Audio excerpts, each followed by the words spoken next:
update ng bayan. Maasahan anumang panahon. Magandang araw po sa ating lahat. Narito lang pinakahuling update sa magiging lagay ng ating panahon sa araw na ito at sa mga susunod na araw. Sa kasalukuyan, tatlong weather systems pa rin ang ating binabantayan na magdadala ng maulap na kalangitan at mga pulupulong mga pag-ulan. Unahin natin ang Intertropical Convergence Zone o ang salubungan ng mga hangin mula Northern at Southern Hemispheres na magdadala ngayon ng maulap na kalangitan at kalat-kalat na pag-ulan na may mga kasamang pagkidlat pagkulog sa Zamboanga Peninsula, Palawan, Sarangani, South Cotabato, Sultan Kudarat at Basilan. Mag-ingat po dahil posible ang banta ng mga biglang pagbaha o pagguho ng lupa lalo na kung may mga umiiral na katamtaman at minsan ay malalakas na pag-ulan. Samantala, ang mainit na hangin mula sa karagatang Pasipiko naman o easterlies ang magdadala ng maulap na kalangitan na may mga kalat-kalat na pag-ulan at thunderstorms sa Bicol Region, Eastern Visayas, Central Visayas, Caraga, Isabela, Aurora at Quezon Province. Pinag-iingat rin natin ang mga lugar na ito sa banta ng mga biglang pagbaha at pagguho ng lupa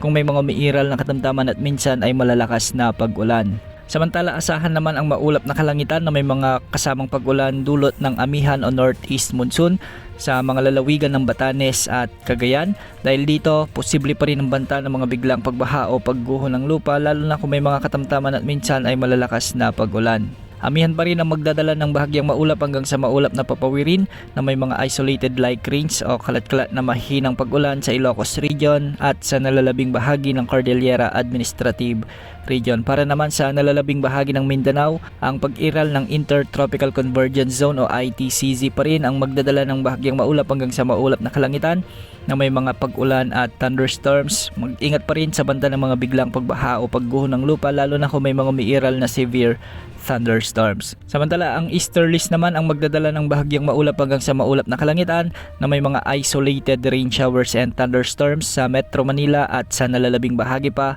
ng ating bansa.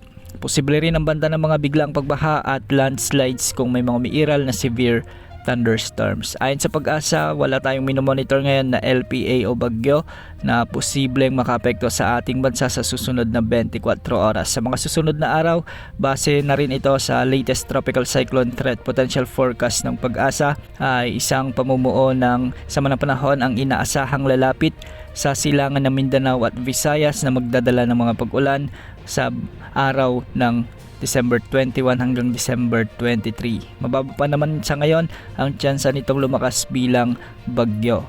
Para sa lagay ng mga pag-alon sa ating mga karagatan, ang mga karagatang sakop ng extreme northern Luzon at silangang baybayin ng Luzon at Visayas ay posibleng umabot mula 2.1 hanggang 3.4 meters ang mga pag-alon. Sa nalalabing baybayin ng bansa, posible ang mga pag-alon hanggang 0.6 hanggang 2.5 meters. Yan ang latest sa lagay ng panahon. Ito po ang weather update ng bayan. Maasahan anumang panahon.